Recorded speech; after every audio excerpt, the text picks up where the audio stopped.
పల్లెపట్నం కన్నీటిమయం, కుంభవృష్టితో రాష్ట్రం అతలాకుతలం. ఉమ్మడి ఖమ్మం, వరంగల్, నల్గొండ జిల్లాలో భారీ నష్టం.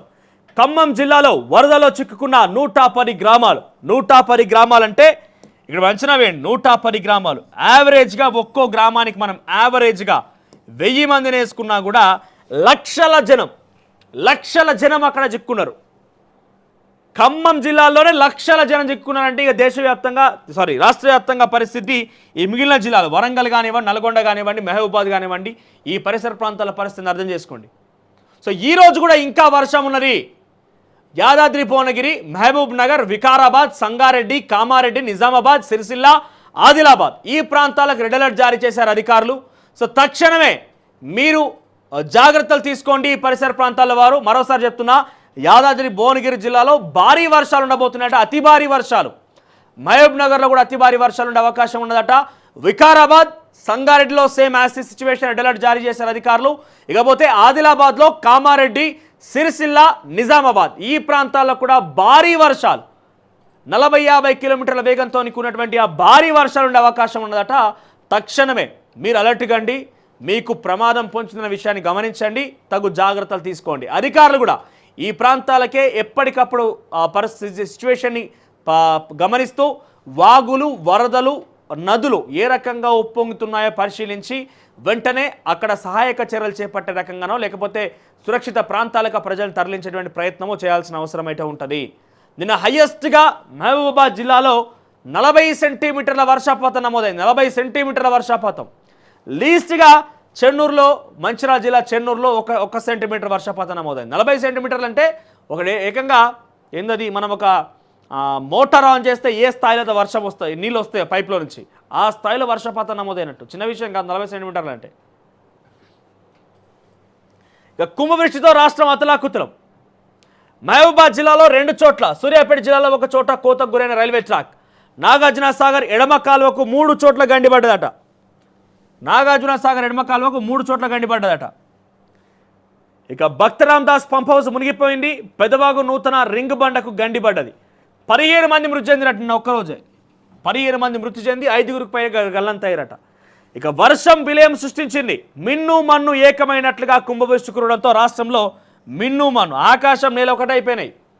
అంతటి స్థాయిలో వర్షపాతం నమోదైంది. ఇక వానలకు వాగులు, వంకలు పొంగిపొర్లి గ్రామాలు, కాలనీలోని లోతట్టు ప్రాంతాలను ముంచెత్తాయి. ప్రధానంగా ఉమ్మడి ఖమ్మం, వరంగల్, నల్గొండ జిల్లాలో భారీ నష్టం వాటిల్లింది. మిగిలిన జిల్లాల్లో కొన్ని చోట్ల ముంపు ఏర్పడింది. ఖమ్మం జిల్లాలో మున్నేరు వాగు పోటెత్తి పెద్ద ఎత్తున అక్కడ వర్షపాతం నమోదైన కారణంగా చాలా ఇబ్బందులు పడ్డారు. మున్నేరు వాగు బీభత్సం అంతా ఇంత కాదు ఇది. మున్నేరు వాగు అక్కడ భారీ వర్షాల కారణంగా ఏకంగా చూసి 110 గ్రామాలు ఏకంగా మున్నేరు వాగు సంబంధించి ఖమ్మం సిటీలోనే సుమారుగా 47 డివిజన్, ఏదది ఇందాక ప్రతినిధి ఉదయ్ చెప్తున్నట్టుగా 47 డివిజన్ పూర్తిగా నీలమట్టం అయిపోయింది. పూర్తిగా కూడా అక్కడ నీట మునిగిపోయి అక్కడ ఎంత బీభత్సమని అంటే ప్రస్తుతం ఇంకా కూడా సహాయక చర్యలు అందరూ లేదంటే అక్కడ వాపోతున్నారు. వాటిని పరిశీలించండి, వాటిని పర్యవేక్షించండి. అక్కడికి ముందు అధికారులు అక్కడ డిప్లాయ్ చేసి అక్కడ రక్షణ చర్యలు చేపట్టండి. ఇకపోతే నల్గొండ జిల్లాలో భారీ వర్షం వాటిల్లింది. మిగిలిన జిల్లాలో కొన్ని చోట్ల ముంపు ఏర్పడింది. ఖమ్మం జిల్లాలో మున్నేరు వాగు బీభత్సం సృష్టించింది. ఖమ్మం నగరాన్ని ముంచింది. 15 కాలనీలో ఇల్లు మునిగాయి. మహబూబాబాద్ జిల్లా జలదిగ్బంధంలో చిక్కుకుపోయింది. ఇక ఇంటికన్నే కే సముద్రం స్టేషన్ల మధ్య ఆ ఫోటో ఉంది ఇక్కడ, రైట్, ఇక్కడ ఇంటికన్నే కే సముద్రం మధ్య రైల్వే ట్రాక్ పరిస్థితులు చూడండి ఒకసారి. రైల్వే ట్రాక్ పూర్తిగా నీట మునిగిపోవడం కాదు, కిందికెళ్ళి మొత్తం కూడా ఆ కన్స్ట్రక్షన్ అయితే కంకర ఉంటుంది కదా, కంకర దానిపైన పిల్లర్లు ఇవన్నీ ఉంటాయి కదా, కిందిది మొత్తం కొట్టుకపోయి మిగిలిన దానిలో ఏమున్నది అంటే అది ఇక్కడ తాళ్ళ బ్రిడ్జ్ లాగా అలా గాల్లో తేలుతున్నది.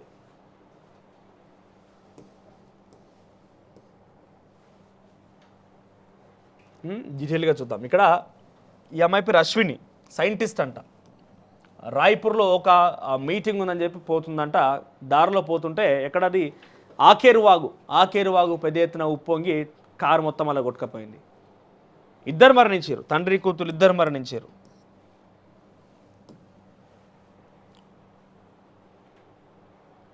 నల్గొండ, సూర్యాపేట, మహబూబ్ నగర్ జిల్లాలో పలు చోట్ల సాగునీటి కాలువలు తెగిపోయాయి. చెరువులు, కట్టలు కొట్టుకుపోయాయి. నాగార్జున సాగర్ ఎడమ కాలువకు సూర్యాపేట జిల్లా నడిగూడెం మండలం కాగిత రామచంద్రపురంలో 132.5 కిలోమీటర్ల వద్ద సాగర్ ఎడమ కాలువకు భారీ గండి పడింది. ఖమ్మం జిల్లా పరిధిలో నాగార్జున సాగర్ ఎడమ కాలువకు 2 చోట్ల భారీగా గండ్లు పడ్డాయి. రాష్ట్ర వ్యాప్తంగా వర్షాలకు 15 మంది మృతి చెందగా 5గురికి పైగా గల్లంతయ్యారు. హైదరాబాద్ విజయవాడ జాతీయ రహదారిపై అనేక చోట్ల వరద చేరడంతో కిలోమీటర్ల మేర వాహనాలు నిలిచిపోయాయి. పలు చోట్ల పోలీస్ భారీ బందోబస్తు ఏర్పాటు చేసి ట్రాఫిక్ని దారి మళ్లించారు. ఖమ్మం మొత్తం అతలాకుతలమైంది. 15 కాలనీలు ముంపుకు గురైనాయట. ఖమ్మంలో 15 కాలనీలకు ముంపుకు గురైనాయట. 10 అడుగుల మేర అంటే ఒక మనిషి పైనుంచి ఇంకో 5-6 అడుగుల మేరనే, మనిషి హైట్ నుంచి ఇంకో 5 అడుగుల మేరనే ఎత్తులోనే అక్కడ నీటి నమోదైంది. మొత్తం అంటే పూర్తిగా 10 అడుగులు అంటే సుమారుగా ఒక బిల్డింగ్ స్లాబ్ హైట్ ఉంటుందా, ఒక స్లాబ్ హైట్ అంటే ఫస్ట్ ఫ్లోర్ పూర్తిగా నీట మునిగిపోయింది. 110 గ్రామాలు వరదలు చిక్కున్నాయట. శనివారం రాత్రి నుంచి భారీ వర్షం కురవడంతో భద్రాద్రి జిల్లా మనుగూరు పట్టణంలో చాలా ఇళ్లలోకి వరద నీరు చేరింది. ఆదివారం ఉదయం మొత్తం 10 కాలనీలు జలదిగ్బంధన చిక్కుకున్నాయి. కార్లు, ద్విచక్ర వాహనాలు కొట్టుకుపోయాయి. కొన్ని ఇల్లు, దుకాణాల నుంచి సరుకులు కూడా కొట్టుకుపోయాయి. వాగులు ఉప్పొంగి గుండాల మండలంలో 4 గ్రామాలకు, ఆళ్లపల్లి మండలంలో 3 గ్రామాలకు రాకపోకలు నిలిచిపోయాయి. ములకలపల్లి మండలం కొత్తూరు శివారులో సీతారామ ప్రాజెక్టు ప్రధాన కాలువకు 30 మీటర్ల మేర గండిపడ్డది. నాగార్జున సాగర్కి 3 చోట్ల, ఇక్కడ సీతారామ ప్రాజెక్టుకి మొన్న ఓపెన్ అయినట్టుంది. సీతారామ ప్రాజెక్టు ఇది 30 మీటర్ల మేర గండిపడ్డది. కొత్తగూడెం పట్టణంలో శ్రీనగర్, ప్రగతినగర్ ప్రాంతాల్లో ఇల్లుకి వరద చేరింది. బూర్గంపాడు మండలంలోని ఊర్లదోసపాడులో పాలవాగు ప్రవాహంలో 30 పశువులు కొట్టుకుపోయినాయి. 30 పశువులు కొట్టుకుపోయినాయంట. ఇక పాల్వంచ మండలంలో కిన్నెరసాని రిజర్వాయర్ దిగువన ఉన్న కిన్నెరసాని గ్రామంలో 13 అది ఉల్వనూరులో 30 నివాసాలు నీట మునిగాయి. బాధిత జనం భయంతో సామాగ్రి చేతబట్టుకొని పరుగులు పెట్టారు. ఖమ్మం నగరంలో మున్నేరు వారద ముప్పు ప్రాంతాలను తుమ్మల నాగేశ్వరరావు ఆదివారం సాయంత్రం పర్యటించారు. ప్రకాష్ నగర్ వంతెనపై 9 మంది చిక్కున్న ఎవరు స్పందించలేదని స్థానికులు చెప్పడంతో అధికారులపై ఆగ్రహం వ్యక్తం చేశారు. వరదల్లో చిక్కుని వారిని కాపాడే వరకు వెళ్ళినట్టు వంతెన సమీపంలో బైఠాయించారు. ఎట్టకేలకు రాత్రి సమయంలో ఎన్డీఆర్ఎఫ్ బృందాలు రావడంతో వారికి సూచనలు చేశారు. సో మున్నేరు ముంపునకు గురైన ఖమ్మం గ్రామీణం మండలాల్లోని వెంకటగిరి వంతెన, కరుణగిరి ప్రాంతాల్లో పొంగులేటి శ్రీనివాసరెడ్డి, ఎంపీ రఘురామరెడ్డి ఆదివారం సాయంత్రం పర్యటించారు. బాధితులతో మాట్లాడి సమస్యలు తెలుసుకున్నారు. కోదాడ 35 సెంటీమీటర్ల వర్షపాతం అట. 30 ఏళ్లలో ఎన్నడూ లేనంతగా వర్షం కురవడం, ఆక్రమణల కారణంగా పెద్ద చెరువు అలుగు నీళ్లు బయటికి వెళ్ళలేని పరిస్థితి ఉండడంతో పలు ప్రాంతాలు నీట మునిగాయి. కోదాడ పట్టణంలోని శ్రీమన్నారాయణ కాలనీ, అంబేద్కర్ నగర్, గాంధీనగర్, భవానీనగర్, మాథానగర్, హెచ్ఆర్ నగర్, నయానగర్, ఆజాద్ నగర్, శ్రీనగర్ కాలనీలో పలు నివాసాలు మునిగిపోయాయి. ఇక మెదక్ జిల్లా వ్యాప్తంగా వర్షాలకు వాగులు పోటెత్తాయి.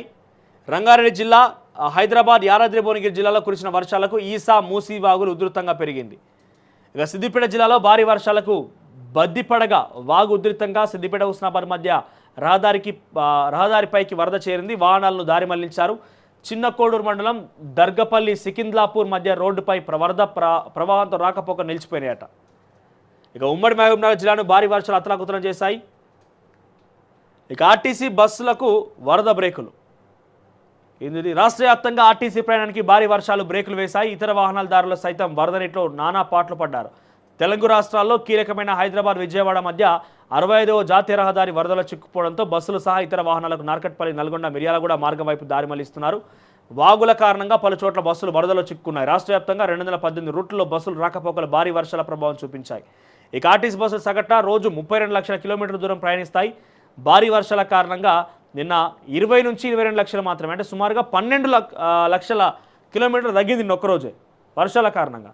11 ఆర్టీసీ రీజియన్ల పరిధిలో 218 రూట్లు, 809 బస్సులు వర్షాలకు ప్రభావితమైనయట. అసలైన తొలి వెలుగు. ఫాలో వాట్సాప్ @తొలి వెలుగు official.